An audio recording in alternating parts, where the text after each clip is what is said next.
Aujourd'hui, eh bien, on reprend les vidéos blabla, ASMR, podcast. Et le sujet du jour, c'est un sujet, je pense, qui va parler à beaucoup de gens en ce début d'année. Les objectifs et pourquoi je ne me fixe plus d'objectifs. Les 3 raisons principales. Et ce que je fais à la place. Alors c'est parti, installe-toi.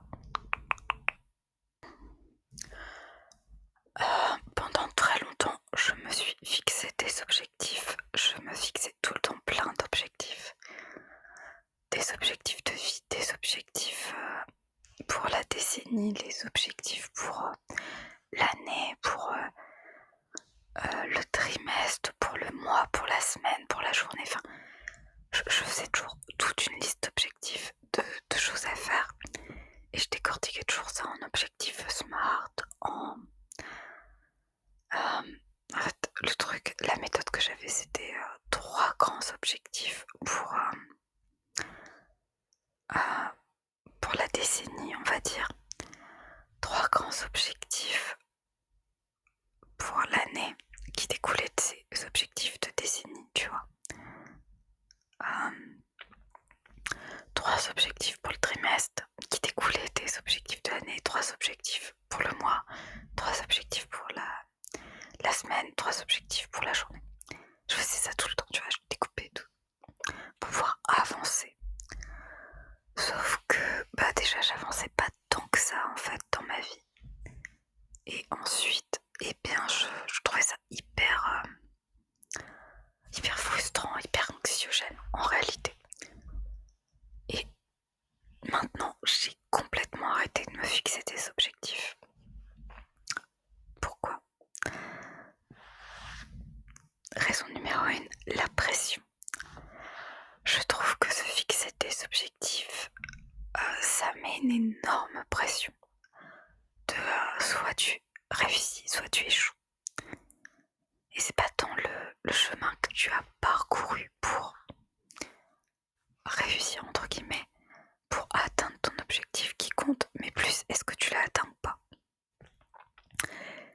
Et ça, je trouve que ça met énormément de pression et que c'est vraiment dérangeant, tu vois, dans le sens où t'as pas tellement le droit à l'erreur de voir les choses de cette manière.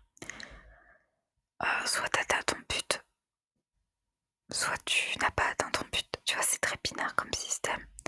Et ça ne glorifie pas assez tout le processus de travail que tu peux avoir accompli, même si tu as, entre guillemets, échoué.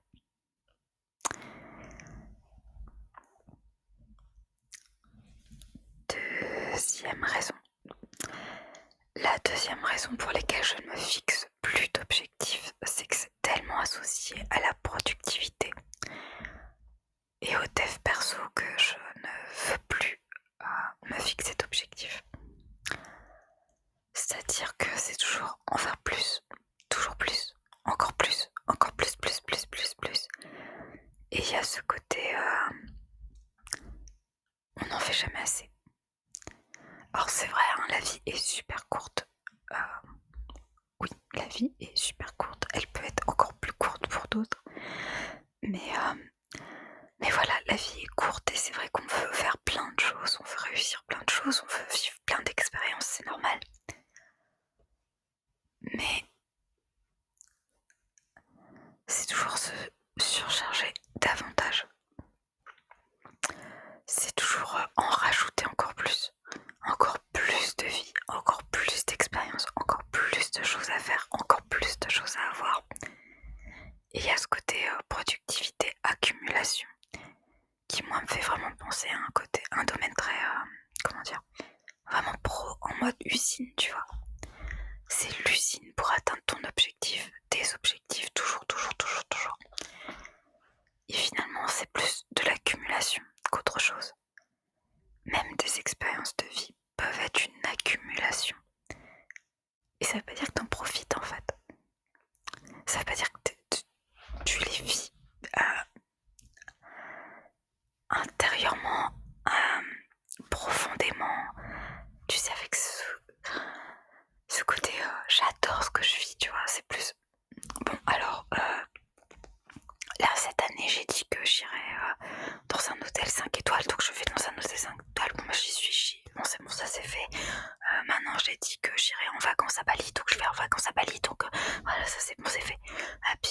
là j'ai dit que j'irais voir, je sais pas, le Parlement à Londres, donc ça s'est fait. Ah, puis j'ai dit que j'apprendrais l'italien, donc j'ai appris l'italien, puis voilà, ça s'est fait. Mais est-ce que je sais pas si tu vois ce que je veux dire, mais j'ai l'impression qu'il y a plus ce côté j'accumule les possessions d'expérience plutôt que de je vis l'expérience. Et ben, au final, dans une vie, peut-être que c'est pas grave si tu vas jamais à Bali, mais que t'as vécu d'autres trucs, tu vois. C'est un exemple parmi tant d'autres, mais des fois on se fixe des objectifs, on croit que c'est les bons. Et en fait, on veut juste déjà impressionner les autres, s'impressionner soi-même et plus accumuler des expériences que de vraiment les vivre et les ressentir. Parce qu'au final, peut-être que toi, si t'avais dit je vais aller en vacances à Bali, t'es allé en vacances, je sais pas, en Ardèche, rien à voir. T'as peut-être vécu des meilleurs moments à profiter de ces vacances en Ardèche plutôt que d'aller à Bali et de pas profiter, quoi. Parce que c'est ce côté accumulation, il y a aussi ce côté qu'est-ce qu'on fait après? Et tu profites pas tellement, je trouve. Troisième raison. La troisième raison importante, c'est que c'était cool aussi des deux premières, mais t'as ce côté bonheur toujours repoussé. Aujourd'hui, c'est pas assez.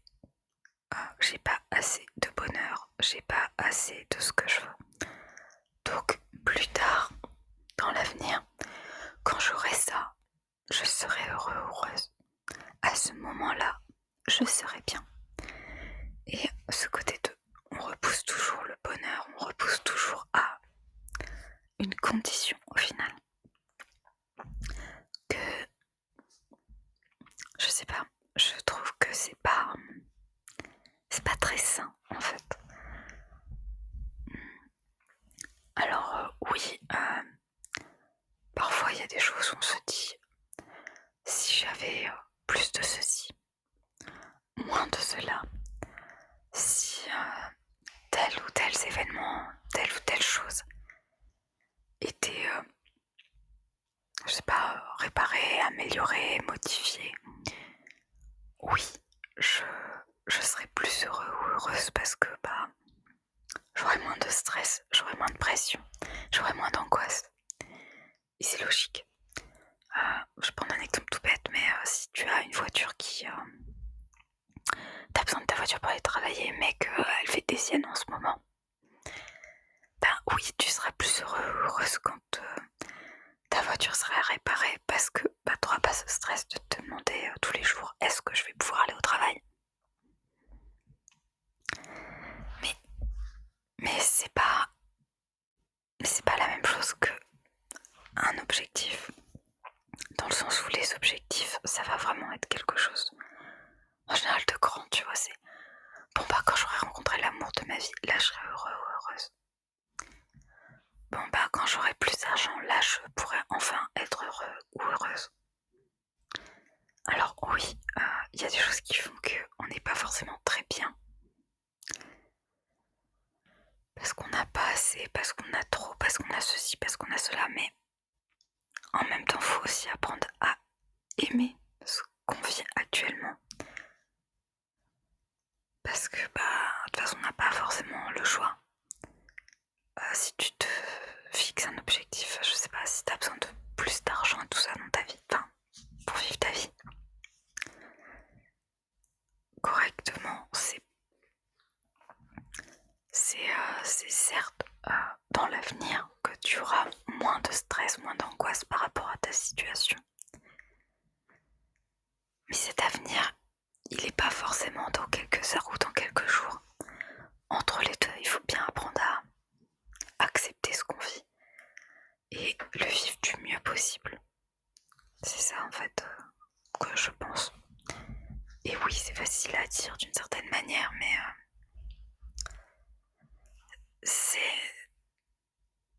c'est pas en toujours repoussant le bonheur à une condition que finalement quand on a cette condition, on est vraiment heureux ou heureuse.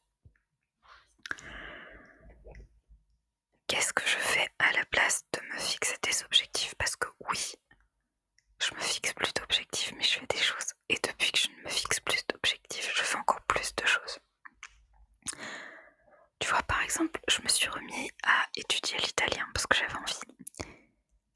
Et bien, je me suis pas fixé comme objectif de bon, alors voilà, je veux atteindre le niveau B2 dans 1 an et demi, donc 7 ans d'heure, donc il va falloir. Non, je me suis juste dit, ok, tu vas te remettre à l'italien. Je me suis défini un temps d'apprentissage quotidien parce que par rapport à mon emploi du temps, par rapport à ce que je pouvais faire voilà, matériellement, je me suis dit, voilà, tu vas mettre ton temps et tout, et puis tu vas avancer à ton rythme. Je me suis quand même fixé un cadre, dans le sens où j'ai une méthode. Et je me suis dit, bon bah voilà, la méthode, au bout de tant de leçons, il y a une auto-évaluation. À partir de chaque auto-évaluation, normalement, tu es censé avoir appris des choses. Donc tu feras d'autres choses en rapport avec l'italien. Par exemple, je me suis dit, à partir du moment où j'aurai fait ma première auto-évaluation, j'écouterai un peu plus de chansons italiennes tous les jours.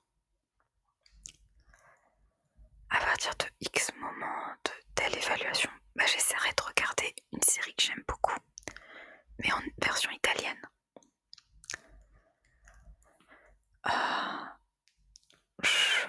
Je me suis fixé aussi comme objectif que de temps en temps j'écouterai, c'est pas des objectifs, mais comme intention, c'est plus une intention.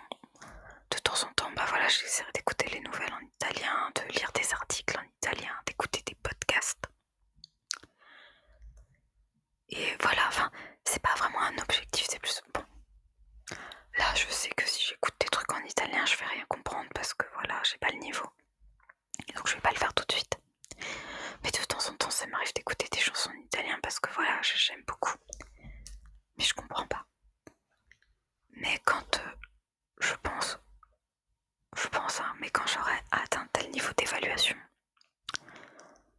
j'essaierai de les écouter plus en mode vraiment écoute, tu sais, écoute attentive de est-ce que je comprends pas.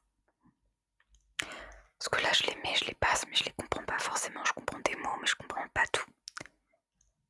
Et tu vois, c'est plutôt ça que je fais. C'est plus l'intention de. Mais c'est pas bon, alors là, je vais faire ça, là, je vais faire ça, là, je vais faire ça, là, je vais faire ça. C'est pas rigide en fait. C'est vraiment une direction que je me donne. Je veux apprendre l'italien, mais c'est pas rigide. Si demain j'en ai marre d'étudier l'italien, j'arrête. Il n'y a pas de pression. Même si j'ai pas atteint le niveau B2, C1 ou je sais pas quoi, on s'en fiche. On s'en fiche. Ma vie ne sera pas mieux quand j'aurai appris l'italien. Elle sera juste différente. Et si j'abandonne en cours de route, j'aurais kiffé le processus d'apprentissage parce que j'aurais appris des choses. J'aurais appris des choses sur la culture, sur des mots de vocabulaire, j'aurais appris même quelques bases. Et voilà, j'aurais appris aussi comment faire un peu de place dans mon emploi du temps pour quelque chose qui me tient à cœur. Donc voilà, c'est ça en fait ma nouvelle méthode, c'est j'ai envie de faire quelque chose, je le fais. Je m'implique dedans parce que voilà, je vis l'expérience. Je ne me fixe pas de deadline. Je me fixe pas d'objectif précis. Je me fixe plus une intention, une orientation. Ouais, c'est un peu comme une boussole, tu vois. Ta boussole, elle t'indique le nord. Mais si tu veux aller dans le nord, tu vas aller au nord, mais qu'il y a un arbre au milieu du chemin, tu vas pas te prendre l'arbre dans la tronche et avancer, non, jusqu'à ce que donc l'arbre il tombe par terre. Non, tu vas contourner l'arbre. Si c'est une maison, tu vas pas foncer dans la maison. Tu sais, c'est un peu comme ton GPS quand il te dit un giratoire, allez tout droit. Tu fonces pas dans le giratoire, tu fais le tour. C'est pareil. C'est pareil, c'est exactement la même chose. Et si tu changes d'avis en cours de route, ce n'est pas grave, ce n'est plus grave, c'est plus dramatique. Parce que je ne vois plus ça comme un échec, mais comme un apprentissage. Apprentissage de ce que moi j'aime, de ce que je suis capable de donner, de ce que je suis capable de faire, aussi ce côté un peu multipotentiel où cherche à acquérir des connaissances, mais cherche pas à devenir experte dans quelque chose. Donc voilà, c'est ce que je pouvais te dire sur, les 3 raisons pour lesquelles je ne me fixe plus d'objectifs. J'espère que ça t'aura plu, que ce premier podcast du mois t'aura plu. Moi, je te dis à dimanche pour la prochaine vidéo ASMR et à jeudi prochain pour le prochain podcast. En attendant, repose-toi